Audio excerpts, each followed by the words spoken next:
w'igihugu ujejwe gutohoza ukuri no kunywanisha abarundi CVR waratanguje ibikorwa vyo kuzura ibisigarira vy'abantu batawe mu binogo rusangi bitatu mu mwaka w'1972 vyemejwe n'umugwi CVR ku musozi wa Bwoga wo muri komine Giheta hamwe no ku mutumba wa Mutobo wo muri komine Giheta mu ntara ya Gitega. Nkuko vyamenyeshejwe n'urongoye umugwi CVR Petero Karaveri Ndayicariye kuri uyu wa 21 Ndamukiza umwaka wa 2020, ikinogo kimwe catowe ku ruzi Nyambeho nticoroshe gutorwa kuko kiri kure y'imihana y'abantu. Ibindi binogo bibiri navyo vyatowe ku mutumba wa Mutobo muri komine Giheta, aho kimwe cinjira mu nzu y'umushinga ntahe Barekensabe Chanel, ikindi gitorwa mu rugo rw'uwo mushinga ntahe nyene. Umugwi CVR umaze kumvikana n'uwo muryango bakaba baciye bahubakira inzu nshasha kugira ibikorwa vy'uwo mugwi ntibicegwe. Chanel Barekensabe akavuga ko yabonye ivyo bisigarira ariko yimba ikinogo co guteramwo igitoke ngo niho yaca ahamagara CVR, agashima ko bagiye inama n'ingingo imbere yo kugira ico bakora. Naje mu kukibona kuko ubwa mbere inzu narubatse umushinge ntabyo nigeze mbona. Muga mu nyuma sinzi ngene ntwaye agatoki ndakibona. Amabaraza tabereka aho kiri. Yabwiye ati murasitura ho gatoki nimwasanga atariho bari zoba narihenze muco muronderera handi. Ti nivyo bya mukuru wa CVR niho yari turi kumwe. Aranambaza ati none buryasha neri byukuri nahanye niwe waravyiboneye. Ati jewe kora kazi mujeju mugani situra kagatoki jewe niho nzi nababonye. Yego baragira barakora batangura barakora bacara bibona. Babibonye bica bijaho baca baza gutangura imashitsi.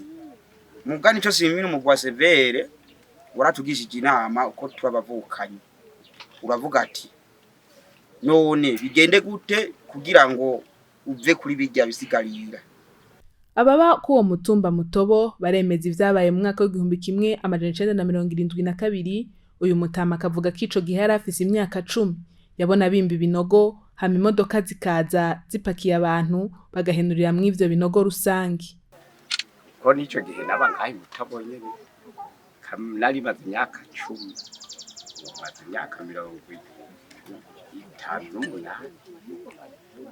Ego cyo nabonye rero nabona urabona twebwe twari tukiri bato maze imyaka 10 n'abantu benshi w'iwacu nyene twabana batwaye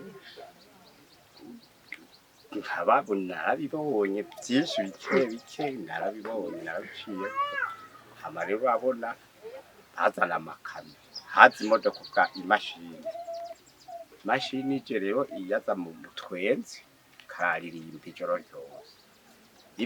ryose twe twibaza yuko ari ikibuga cy'umupira bariko baragira. Aho usanga ari ibintu binini by'ibibuga. Twero twaraja ni kuntuze kubiti haja byariho tukenera turaburaza abana barenera barahaba. Hageze rero mu mutwenzi bugira buce bagaca batwiruka abasirikare. Amakamyo bagaca tangura gukora.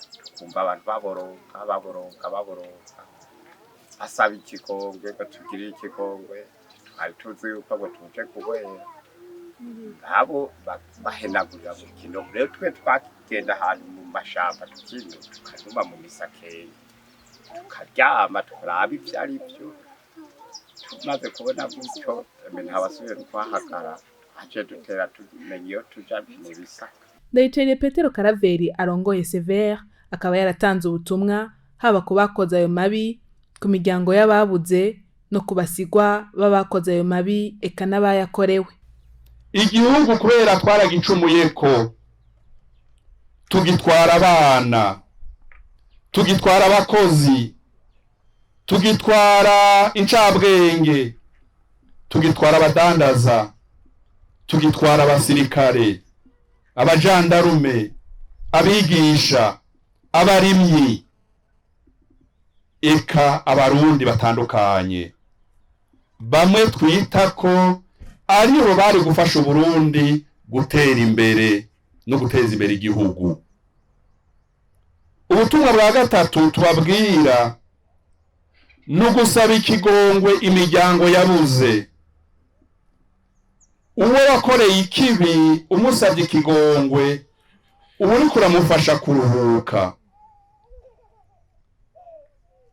Gusaba ikigongwe ababuze, abo babuze nabo naho turi Gitega uno munsi bari mu gihugu cose, bari mu ntara zose, bari mu makomine yose, bari mu mitumba yose, bari mu makartier yose, bari mu miryango yose. Mvuge ko bava mu bwoko bwose. Dusabe ikigongwe ababuze, tubaruhurire, kuko bamaze imyaka 10, 20, 30, 40 irenga batazi ukuri, batazi ababo aho batawe mu mashamba, mu binogo, mu nzuzi, eka aho boba barasangukiye bamwe bamwe. Uyu n'umugwi wa mbere mfitiye ubutumwa mbwira abarundi bo mu Burundi na mu mahanga. Ubutumwa bwa kabiri nubwo kubwira ababuze bagira umutima wo kwihangana, bagira umutima wo kwihangana, barabe kazoza, batibagiye ibyabaye, batibagiye ukuri kwadukomerekeje. Ngo ntibagira ntibana. Mwamenya ko umugwi Sévère ubandanya gutohoza ukuri ku mabi yakozwe mu Burundi kuva mu mwaka w'1885 gushika mu mwaka w'2008.